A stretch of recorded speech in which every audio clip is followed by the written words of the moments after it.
can't even believe that Cassie touched this man. To TMZ, one of Diddy's freak-off escorts has filed a lawsuit against Diddy and Cassie, claiming that Cassie gave him a gift he had to go see a doctor about, and claiming that she got rid of his unborn child without his knowledge. Cassie Ventura is trending again, but not for a comeback, not for a collab, and definitely not for justice. A male escort just came forward with some of the most disturbing allegations we've heard yet, and this time, she's not the victim. We're talking STD claims, psychological trauma, and a jaw-dropping revelation about her role in Diddy's infamous freak-offs. And honey, the internet is shaking. Let's get into it. You thought the Diddy scandal was over? Think again. Because just when the dust settled on that courtroom drama, another bomb exploded, this time from Clayton Howard, a former male escort the feds say was hired by Diddy himself. And y'all, he's not holding back. So good morning. I am Dave, the man who has just sued Cassandra Ventura for damages involved in the Sean Combs sex trafficking trial.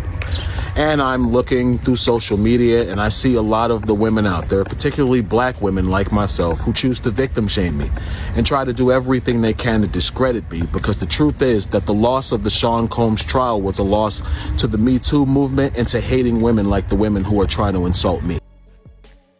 He's suing both Diddy and Cassie. Yes, Cassie. Clayton Howard, who used the alias Dave when he was on call, wasn't just some background figure in this twisted empire. According to federal prosecutors, he was one of at least 7 male escorts flown across state lines, paid to perform in Diddy's private freak-offs.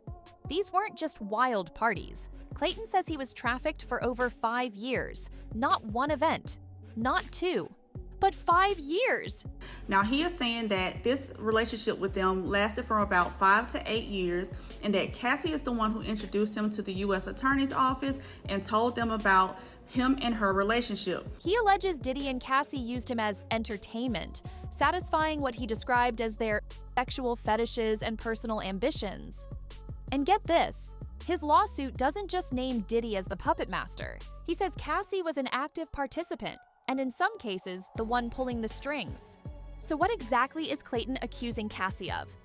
According to the lawsuit obtained by TMZ, Clayton claims he contracted a sexually transmitted disease from Cassie herself after engaging in unprotected sex under pressure. But it gets darker. He also claims he impregnated her and that she aborted the pregnancy without ever telling him. Even after that, she allegedly continued having unprotected sex with him. And also that he got Cassie pregnant and Cassie got rid of the baby. So y'all, I don't know if this is true or not, but this sex worker is coming out. He has a lawsuit on Diddy and Cassie, and now after Diddy's trial, Cassie is now being brought to an open shame. Knowing what she had, knowing the risks. He says she manipulated him into taking ecstasy, blurred the lines of consent, and pushed him into acts that left him physically mutilated. One of the most disturbing claims? She allegedly ordered him to masturbate for hours on end until his skin literally peeled, scabbed, and bled.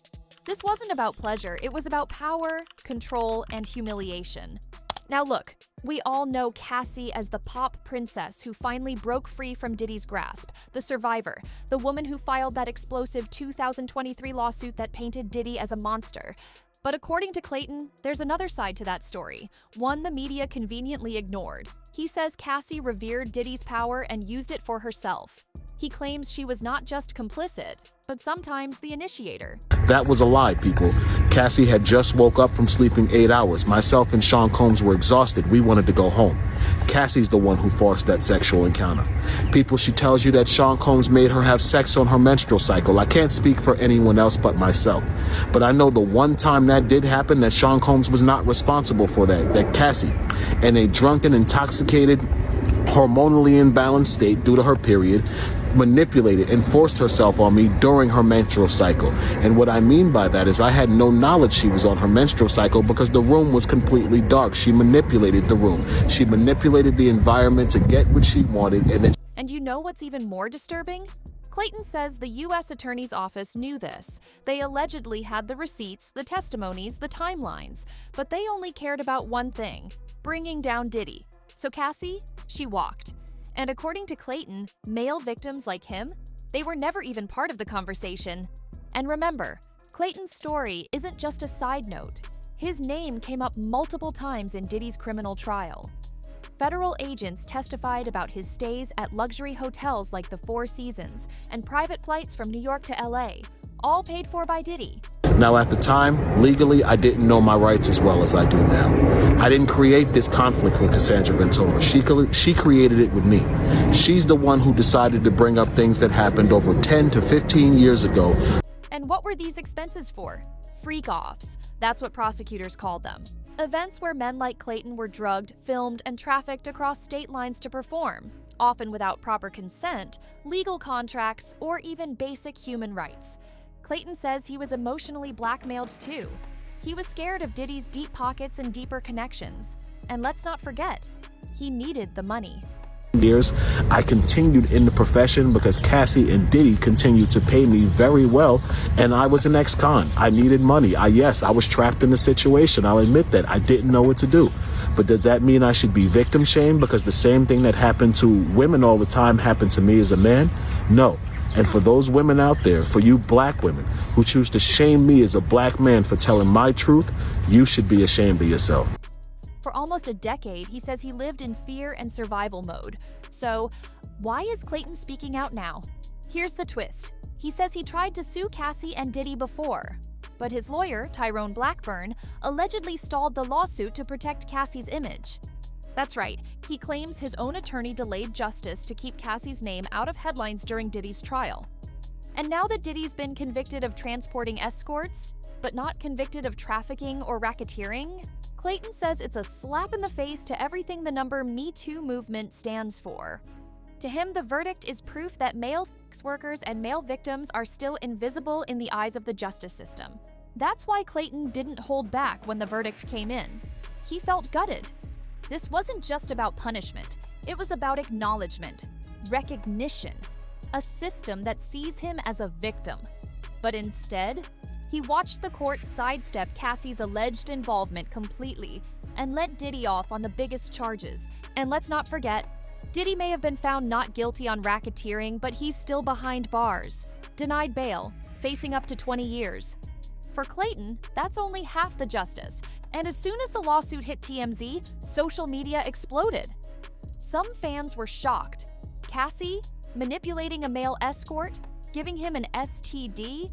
Others were quick to defend her, claiming she was just another pawn in Diddy's empire.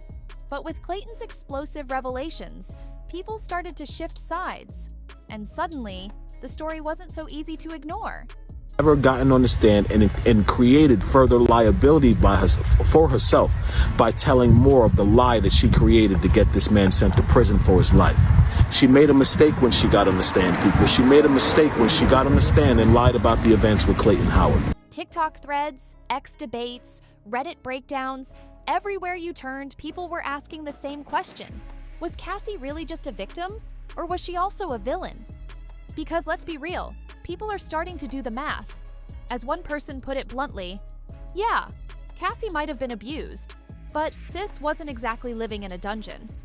She was flying private, wearing designer, living the high life on Diddy's dime. And according to Clayton, she didn't just survive the chaos, she thrived in it. He says she leaned all the way into Diddy's power, used his fame like a VIP pass, got into rooms most people only dream about, and never looked back. So now, folks are raising eyebrows like, wait, why now? Why speak out after all the bags, the red carpets, the clout? Because if you were truly a victim, wouldn't you run from the madness, not roll around in it for over a decade? And that's the uncomfortable part no one wants to say out loud. Here's where things get deep. Why was Cassie's lawsuit celebrated, but Clayton's being sidelined? Why are male victims still treated as afterthoughts in abuse cases, especially in the entertainment world? Clayton isn't just suing for money, he's suing for recognition. He says he suffered physical injury, mental anguish, emotional trauma, and complete loss of self-worth. And while Cassie has rebranded as a mom, survivor, and icon of resilience, Clayton says she's never once been held accountable for what she did in those hotel rooms. If the roles were reversed, social media would be calling for jail time, not sympathy. So where does that leave us? Cassie hasn't responded publicly, Her camp has gone quiet. Diddy is still locked up, awaiting sentencing. And Clayton?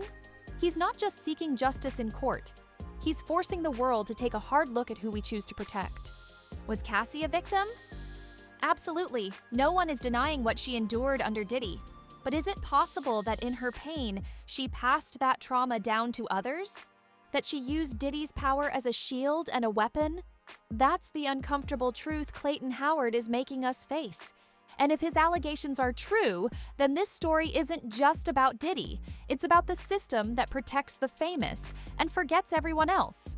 What do you think? Is Cassie still a victim in this story? Or is she finally being exposed for her own dark secrets?